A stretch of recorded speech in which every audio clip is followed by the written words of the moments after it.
بسم اللہ الرحمن الرحیم۔ ایک سوال یہ پوچھا گیا ہے کہ کیا عبادت کے قبول ہونے کے لیے اللہ تعالیٰ کی پہچان ضروری ہے؟ اگر کسی کو اللہ تعالیٰ کی پہچان نہیں اور وہ عبادت کرتا ہے تو اس کی نجات ہوگی یا نہیں ہوگی؟ دیکھیں، اللہ تعالیٰ کی پہچان سے مقصد یہ ہے کہ اللہ تعالیٰ کی ذات کے بارے میں جو عقیدے ہمیں بتائے گئے ہیں ان کو مان لیں۔ اللہ تعالیٰ کی ذات کی پوری پہچان تو کسی انسان کے لیے ممکن نہیں ہے۔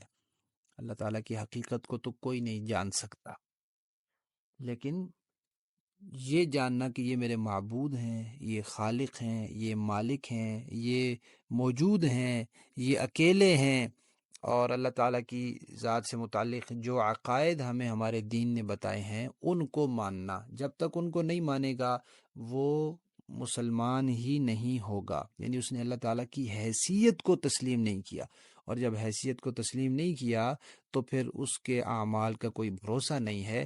اس عنوان پر مستقل بات ہو چکی ہے، وہ عنوان دوبارہ سن لیں کہ عقائد کی درستگی کے بغیر اعمال، یہ ایک عنوان گزر چکا ہے، اس کو سن لیں، اس میں آپ کو اس کا جواب مل جائے گا۔